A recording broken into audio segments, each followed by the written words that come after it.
Hai semua, di video kali ini saya akan membahas fenomena rotasi.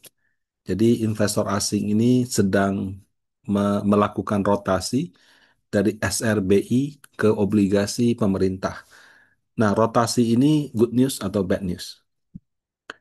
Jadi berdasarkan data Bank Indonesia, SRBI itu singkatan dari Sekuritas Rupiah Bank Indonesia. Itu baik kepemilikan oleh investor asing ataupun investor lokal itu mengalami penurunan dengan signifikan.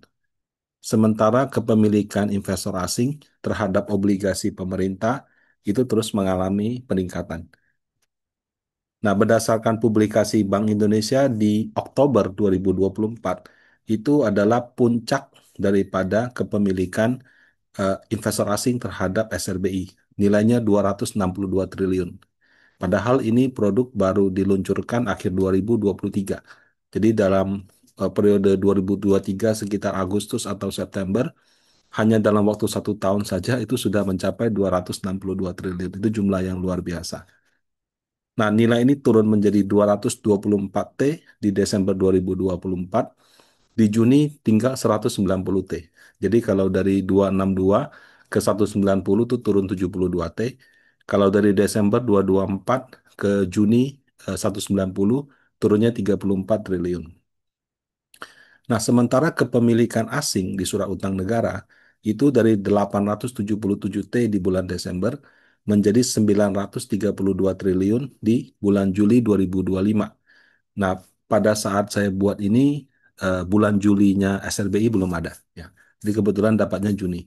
Sementara kalau dari Desember ke Juli, untuk obligasi negara naiknya 55 triliun. Nah, ada dua kondisi yang sedang terjadi. Jadi SRBI jangka pendek, SRBI itu surat berharga yang diterbitkan oleh Bank Indonesia. Cuma surat berharga itu di backup dengan obligasi negara. Jadi dia one on one. Setiap satu SRBI di backup dengan satu government bonds. Kebetulan Bank Indonesia punya cukup banyak government bonds, jadi dia bisa terbitkan SRBI. Nah, bunganya itu tergantung dia mau tawarkan berapa, dan yang menanggung besaran bunganya adalah Bank Indonesia. Kalau obligasi negara yang terbitin negara, bunganya ditanggung oleh negara. Negara berarti APBN, seperti itu. Nah, SLBI yang jangka waktunya pendek, 6, 9, dan 12 bulan, jatuh tempo tidak diperpanjang. Makanya dia nilainya turun. Dari 262 menjadi 224, kemudian 190. Atau jatuh tempo, dia pindahkan ke Sun. Nah, pertanyaannya, mengapa investor asing tidak memperpanjang SLBI yang jatuh tempo? Nah, kalau ini hitungannya sebetulnya sama sih. Mau investor asing, investor lokal namanya investor kan, balik ke imbal hasil. Jadi kalau saya punya deposito, misalnya saya dapat rate yang bagus, kemudian pada saat jatuh tempo saya mau perpanjang ke banknya. Banknya bilang, wah sorry ya Pak, sekarang bunganya tadinya misalnya 7%, sekarang tinggal 4%. Ya, ya udah, saya perpanjang karena saya nggak mendapat alternatif yang lebih baik, atau ya terpaksa saya perpanjang apa maksudnya karena tidak mendapat alternatif yang lebih baik saya tarik aja, atau ya apa boleh buat saya pindahkan ke bank lain yang bunganya lebih bagus. Nah, cara pikir investor yang membeli SRBI juga sama. Jadi ini adalah SRBI berdasarkan lelang pada akhir setiap bulan. Jadi lelang itu setiap minggu, cuma kadang-kadang tidak setiap minggu itu ada lelang SRBI. Nah, di 27 Desember, lelang SRBI itu yang 6 bulan 7,18%, yang 9 bulan 7,21, yang 12 bulan 7,3%. Nah, di tahun 2025, kita lihat yang 12 bulan ya, itu terus mengalami penurunan 7,3, 6,74, 6,65, 6,43, 6,28, sempat naik lagi 6,45, kemudian 6,23, bahkan di bulan Juli ini cuma tinggal 5,69%. Jadi dari 7,3% drop menjadi 5,69%. Nah, itu penurunan yang cukup signifikan gitu loh. Padahal kalau Bapak Ibu cari ke bank, rasa-rasanya ya kalau dengan dana yang besar bisa dapat di atas 5,6 bahkan bisa di atas 6%. Nah, tapi sekarang sudah 5,69. Bulan Agustus ini kayaknya juga turun lagi.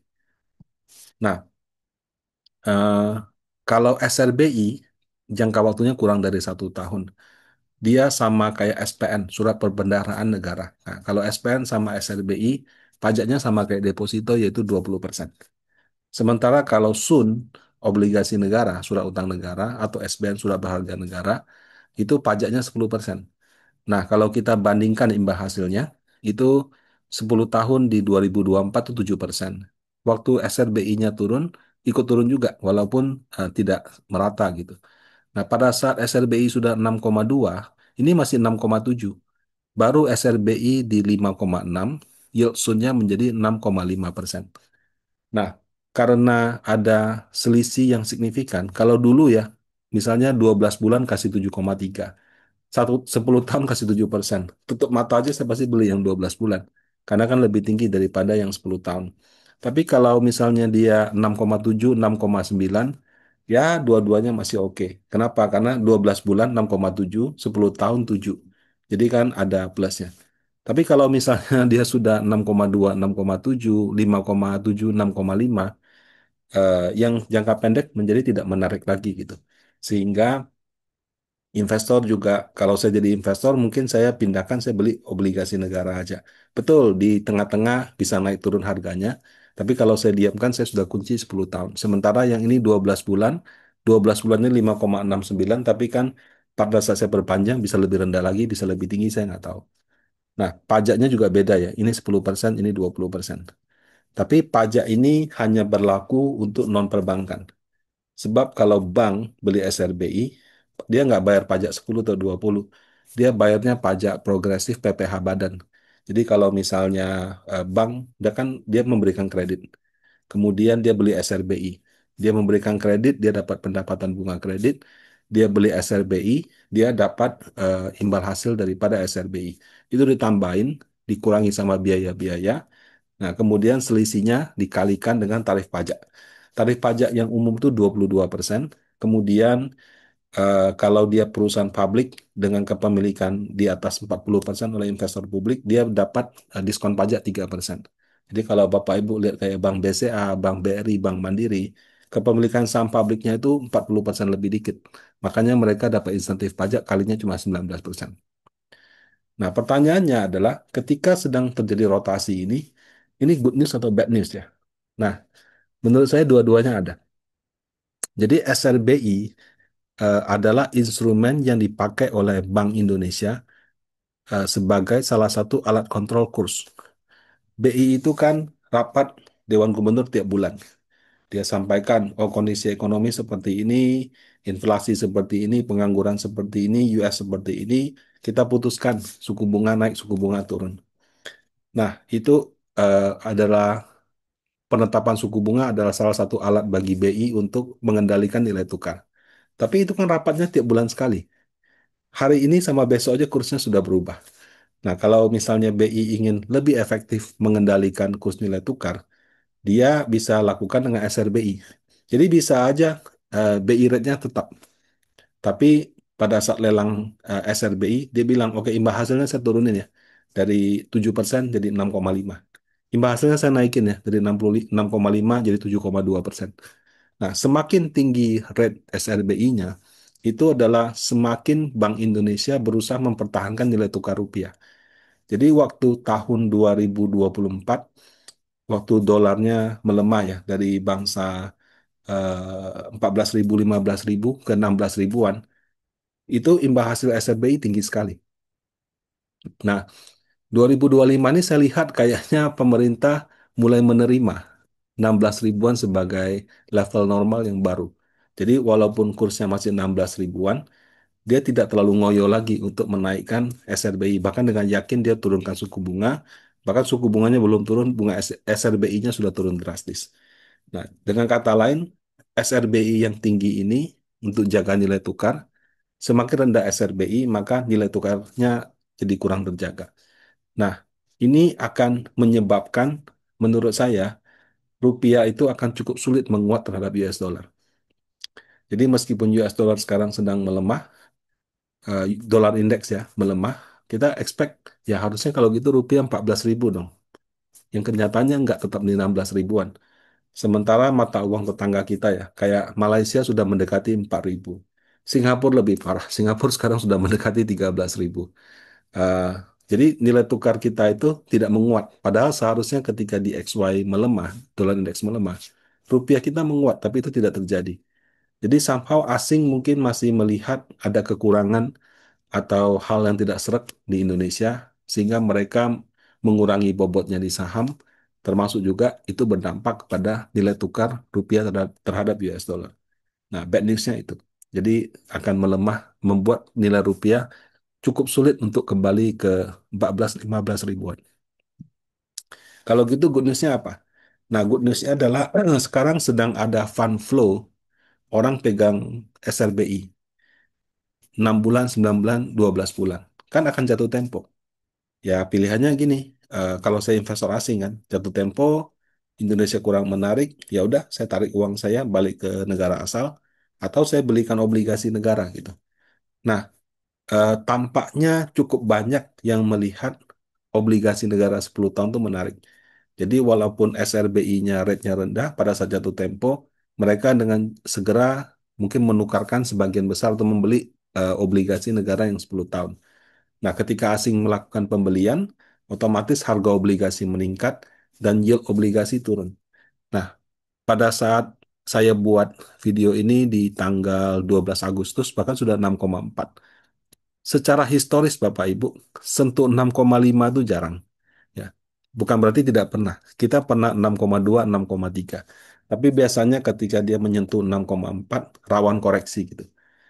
Koreksi itu maksudnya harga obligasinya turun, yieldnya mantul naik kembali. Bisa karena angka inflasinya, US kan angka inflasinya yang bulan Juli baru diumumkan. Naik, tapi katanya expected gitu.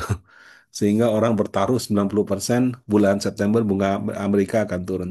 Tapi ternyata September bunga Amerika nggak jadi turun. Nah, itu bisa terjadi koreksi. Kemudian, eh, ya namanya berita makro ya. Trump entah bikin kebijakan apa lagi yang tidak diduga-duga. Nah, itu bisa saja menjadi sentimen negatif. Dan sentimen negatif itu sangat berbahaya ketika harga sudah terlalu tinggi. Kalau harganya rendah, dikasih sentimen negatif, ya udah, mau turun berapa lagi? Kan sudah murah juga, sudah mendekati bottom. Tapi ketika harganya mahal, dikasih sentimen negatif, sangat mungkin terjadi koreksi harga yang signifikan. Nah, jadi eh, untuk obligasi negara saat ini kita di level yang sudah cukup rendah secara, maksudnya eh, cukup tinggi harganya atau yieldnya cukup rendah secara historis dan rawan koreksi. Tapi dengan adanya rotasi dari SRBI pindah ke obligasi negara ini, menurut saya akan menciptakan fund flow yang terus-menerus gitu. Nah, kepemilikan asing di SRBI itu 190 T. Anggap dia nggak pindah semua, pindah setengah deh, 90 T aja. Itu ya harga obligasi akan naik. Nah, yang melakukan ini nggak cuma investor asing. Bank itu bahkan pegang obligasi, pegang SRBI itu 500-an triliun gitu. Nah, kalau mereka juga melakukan hal yang serupa, berarti nggak cuma investor asing yang beli SBN, investor lokal termasuk bank juga membeli SBN.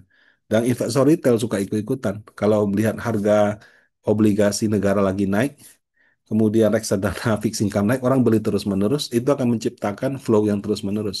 Nah, mungkin saja hal ini akan membuat penguatan harga obligasi negara menjadi berkelanjutan. Jadi SRBI rotasi ke Sun ini ada pisau bermata dua. Eh, Bad newsnya bikin rupiah sulit menguat, good newsnya bikin harga obligasi bisa naik terus. Nah, kalau harga obligasi naik, berarti reksadana fixed income juga oke. Nah, apakah itu berarti kita sekarang masih bisa masuk reksadana fixed income? Secara historis kalau sudah 6,5 memang harus hati-hati. Tapi kalau kita yakin penurunan suku bunga akan terjadi dan kita bisa pegang 2-3 tahun ke depan, serta kita melakukan aset alokasi, menurut saya tetap bisa menjadi instrumen investasi. Nah, kenapa? Karena yang namanya reksadana fixed income, waktu saham sedang gejolak, gonjang-ganjing gitu ya, yang ini tetap pantang naik-naik aja gitu. Jadi itu bisa menjadi pertimbangan bagi investor. Nah, demikian. Semoga bermanfaat. Terima kasih.